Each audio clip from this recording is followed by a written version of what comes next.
إن الحمد لله نحمده ونستعينه ونستغفره ونستهديه ونعوذ بالله من شرور أنفسنا وسيئات أعمالنا من يهده الله فلا مضل له ومن يضلل فلا هادي له وأشهد أن لا إله إلا الله وحده لا شريك له وأشهد أن محمدا عبده ورسوله صلى الله وسلم وبارك عليه وعلى آله وصحبه ومن سار على نهجه واقتفى أثره إلى يوم الدين ثم أما بعد إخواني أوصيكم ونفسي بتقوى الله عز وجل.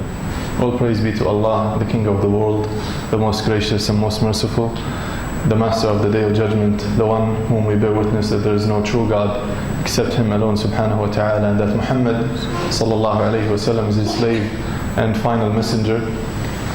Dear brothers and sisters, I advise you and myself to fear Allah ta'ala and to gain taqwa, which is defined as the shield that you establish between you and the punishment of Allah subhanahu wa ta'ala, and that is by obeying and following Allah subhanahu wa ta'ala's commands and refraining from the things He asks you to abstain and refrain from. Today's khutbah is frankly not prepared. It is rather flowing from the heart. And it's probably a general thought. It's probably in the head and in the mind of every single Muslim living possibly in an Islamic country in particular. A thought that some of us might articulate and some of us might be afraid to say, right? And I'll probably start with giving a hadith of the Prophet ﷺ so that when we list our problems later on, then we don't fall into the perception that, okay, this is something outside of the scope of Sharia, or this is not, this khatib is talking about something else, or why is he talking this way, why is he so negative, why is he so pessimist. So let's start with the hadith first to give us the guideline, the overall guideline, and then we can start with identifying the problem and then going through the solution, inshallah. So the Prophet ﷺ, he said in a long hadith, but we will take just the first part of it. He said, أَحَبُّ النَّاسِ إِلَى اللَّهِ أَنْفَعُهُمْ لِلنَّاسِ. The most beloved, the people who Allah subhanahu wa ta'ala loves the most among everyone, أَنْفَعُهُمْ لِلنَّاسِ, are the most beneficial, are the most useful, are the most contributive, if you want, to other people.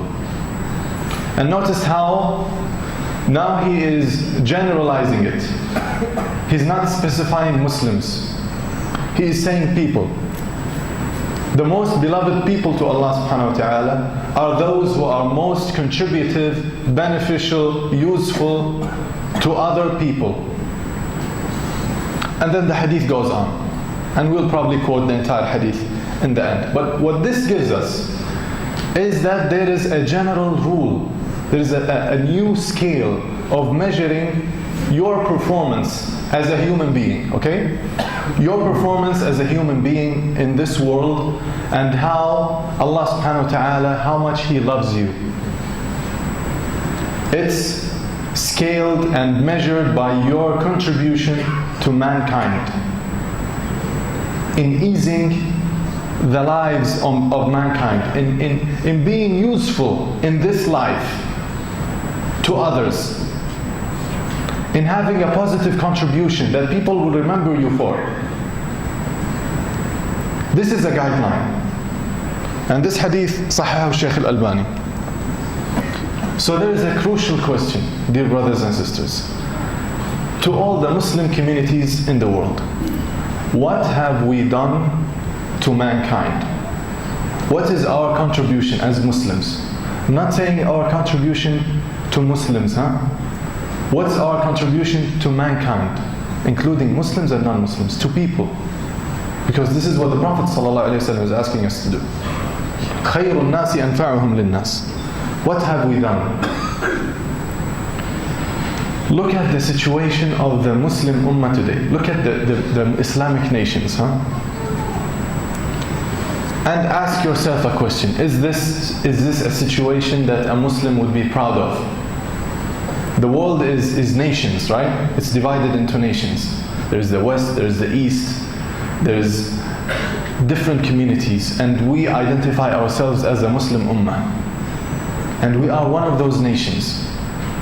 And the level of influence you have on the world is equivalent to the level of contribution you have to mankind.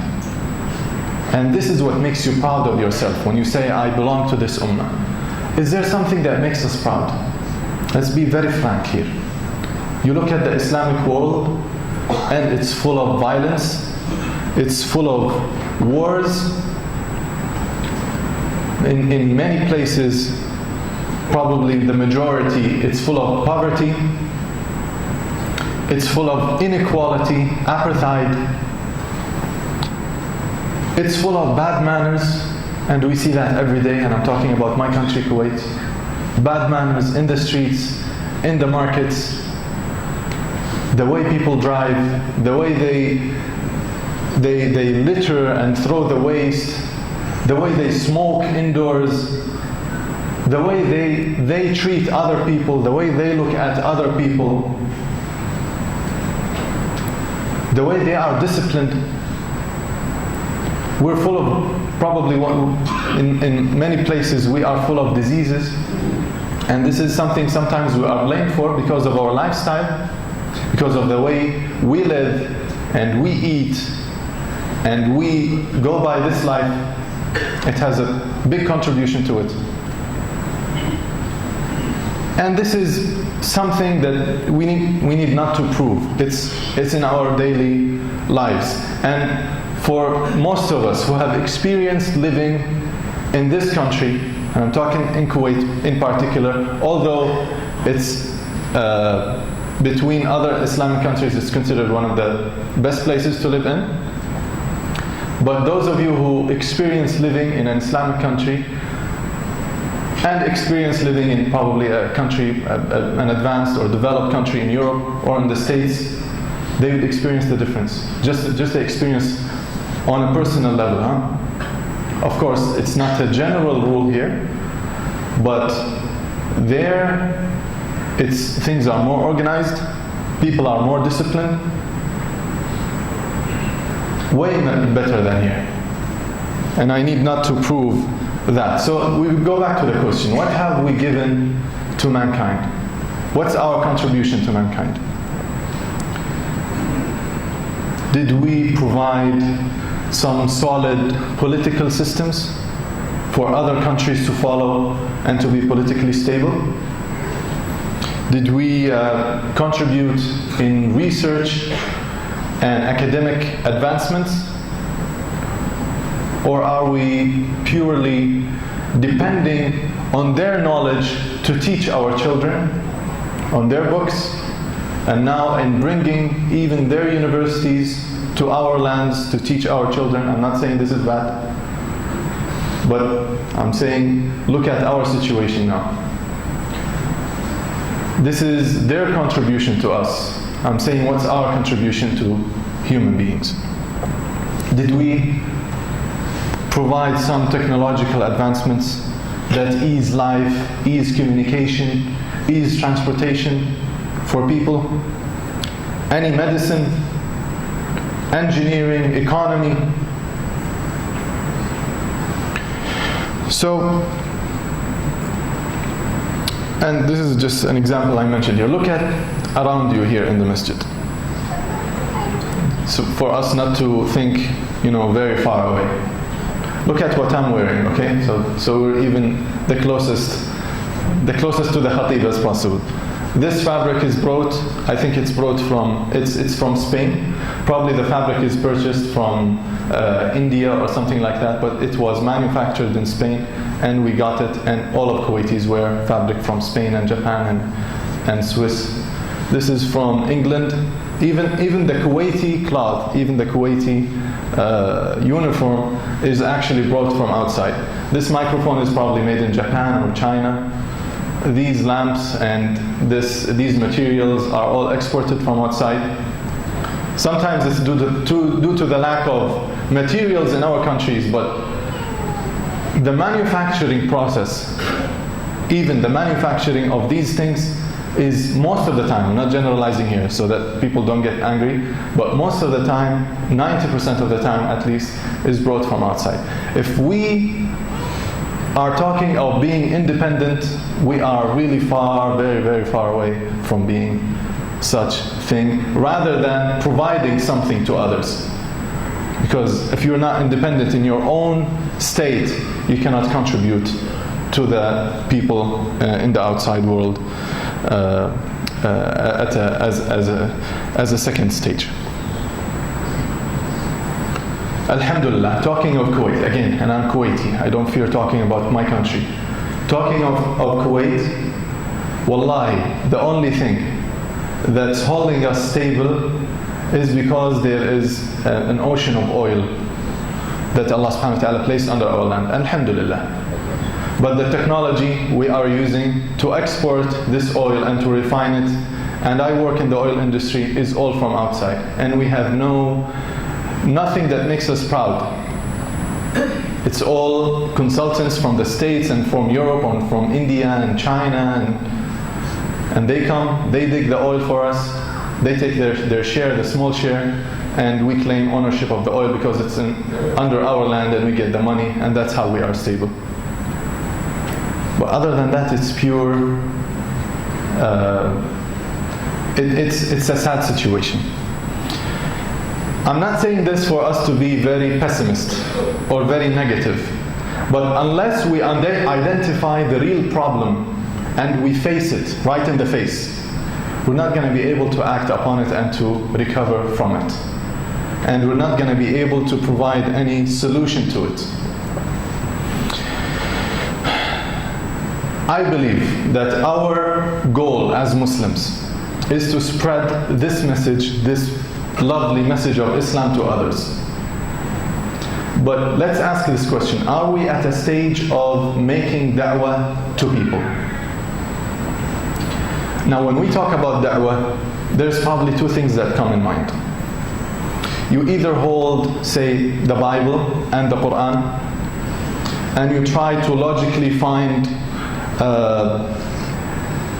mistakes in the Bible or things that have been changed, or you go through this entire debate, Quranic and biblical debate, or in any other script, trying to convince people that this is the final version and this is what should be followed, and this is absolutely correct and nothing is wrong with that. But perhaps there is another approach, and in my opinion it's more influential and more effective, and it makes people want to hear from you more. It's by contributing to the people's lives, not by anything logical, right? It's by your contribution to my life. And these are even rules in marketing.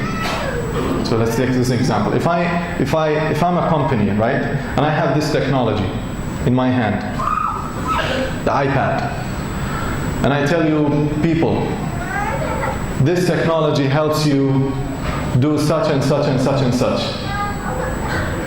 are you more likely to buy it from me as a first person to appear in front of your face and tell you what this technology does? Are you more likely to buy it from me, or are you more likely to buy it after a friend of you or a family member comes to you and tells you, I'm using this technology, look at what I can do and what I can do with it? It's the second, right? Because it's a matter of trust. People respond to trust more than they respond to logic. People are more likely to be influenced by trust, by relationship, more than logic. And it's counterintuitive, but this is reality. So unless you establish a relationship with people in a way that can influence their lives and can ease their lives by positively being contributive to their lives, you are not at a good stage of making da'wah. Probably 10% of the people would listen to you when you try to approach making da'wah through debate, But 90% of the people will only listen to you after you've had some good influence on their lives. And this is how Islam spread in East Asia, as you all know. Again, we go back to the hadith, خَيْرُ النَّاسِ أَنْفَعُهُمْ لِلنَّاسِ. The best of people are the most contributive and the most beneficial to other people. We close the first khutbah with this, and inshallah in the second khutbah we'll go through the solution بإذن الله. أقول قولي هذا وأستغفر الله لي ولكم استغفروه إنه غفور رحيم.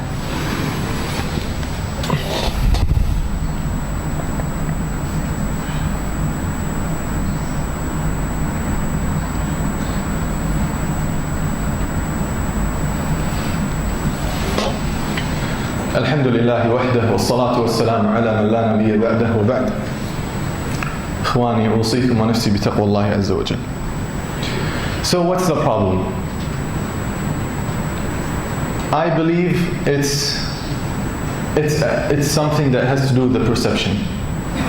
And when we talk about the Islamic Ummah is divided into single components, and that is me and you. The 1.5 billion Ummah is actually composed of us as individuals. So if we want the entire Ummah to prosper, then we can't just say so and wish so and stand still in our places without doing anything. It's actually us who move it. Us and the people around us, our families, our communities. You start with yourself and you expand to your circle of influence outside of yourself. But the problem we are facing is that in many cases, again, none of this khutbah is generalized, okay? So that no one feels offended here.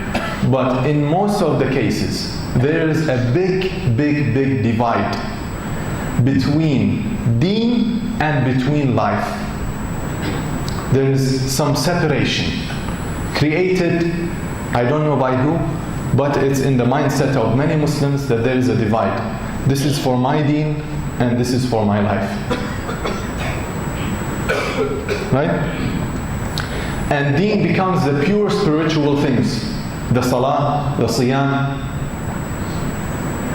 the hajj. And life becomes everything else.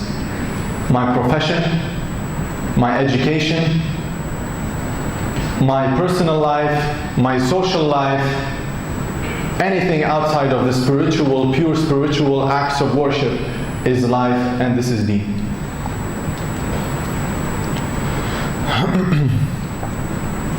And the solution is actually in the teachings of Allah subhanahu wa ta'ala and His Messenger. And those who taught us about the concept of purpose and the concept of intention, and that there is no divide. We are not monks here. We don't separate ourselves from the dunya or separate the deen from the dunya. We are actually put here to bring benefit to mankind, to bring islah in the universe. Allah subhanahu wa ta'ala says, ظَهَرَ الْفَسَادُ فِي الْبَرِّ وَالْبَحْرِ بِمَا كَسَبَتْ أَيْدِي النَّاسِ. Corruption has occurred because of what people have done. He mentions it in a negative context, indicating that you are here to reverse and to repair this world, right? So do not have this divide. Your life and the deen, both combined. And how so? Let's take those examples as incomplete perceptions that some of us might have. Some of us might say, if you want to gain reward in your education, go ahead and study Sharia. What do you think about that? There is no, Sharia is awesome. Sharia is rewarding. But having this perception in mind and giving the perception that studying medicine, engineering, science, math, whatever, is not rewarding is an incomplete perception. It could be rewarding. And in some cases it could be even more rewarding than Sharia. If the Islamic Ummah needs medicine, math, science more than it needs Sharia at a certain time. So you see the difference now. If you study math and study medicine with the perception and with the intention that you want to raise the status of this ummah, and because you're finding gaps in the ummah that no one is filling, and you want to be the bridge of those gaps, then Allah subhanahu wa ta'ala would reward you. And this becomes part of the deen. So there's no divide. This is not my education and my deen. This becomes my deen. Spending every single moment in medicine and going through the very tiny details with great dedication of life towards medicine is actually rewarding for you. Once the Muslims have this understanding in mind, then we will prosper. But if we always have that as a side thing and as something we're not really utilizing as an investment for the akhirah, and therefore I shouldn't, okay, I'm doing it because it's my profession or because it's my education, but after some time I'll have to go back and invest in my akhirah with pure spiritual things. If you have this thinking in mind, you will never be creative in your profession or in your education. And therefore you will not be contributive to others.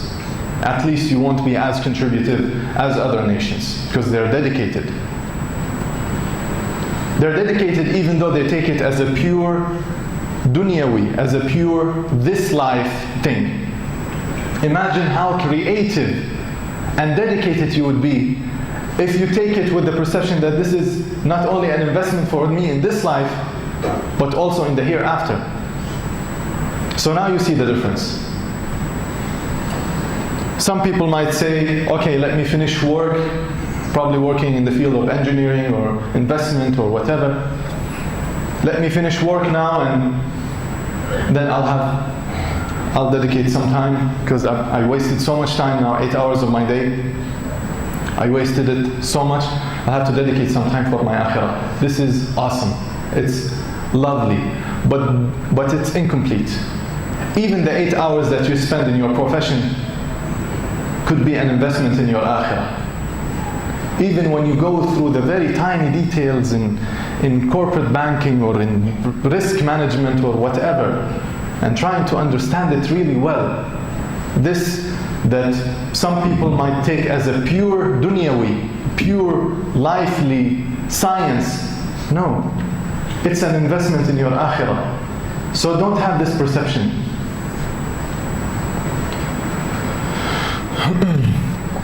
Once we are able to understand this concept, we're able to be more dedicated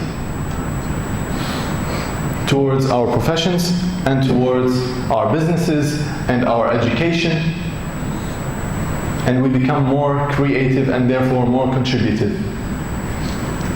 And with that, we be among the best people, whom the Prophet ﷺ mentioned, خَيْرُ النَّاسِ أَفْضَلُهُمْ لِلنَّاسِ. It is time for the Muslims to rather start thinking of the bigger picture,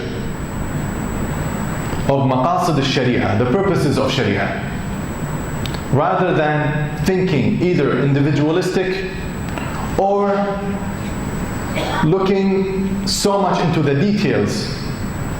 The details are lovely, they are awesome, but the purposes are more important.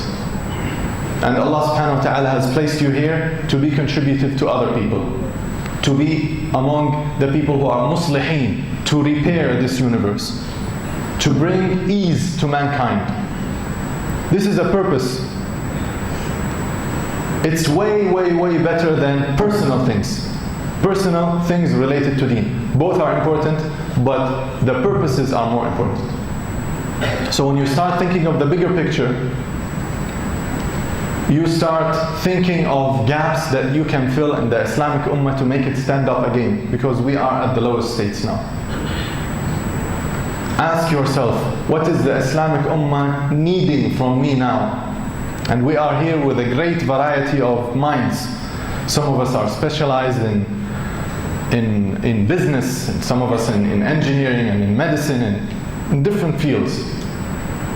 If we each have this perception in mind, that my profession I will be such a good person in it. I will be the best in it. Because I am one of a 1.5 billion people ummah. And my contribution to it, my single contribution, is a contribution to the great body of the ummah as a whole. And therefore, when I perfect my work, I'm helping raise the status of my ummah.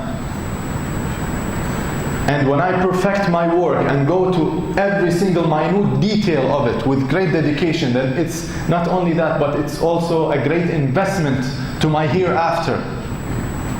And it will help me be among the best people who are most beneficial to other people.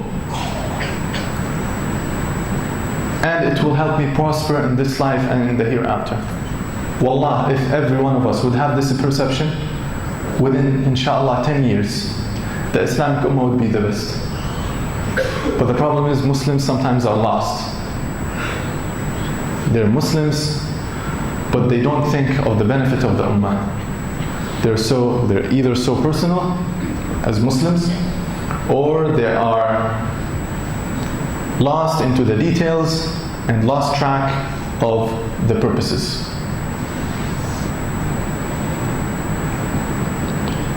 Finally, just a last thought. Every one of us here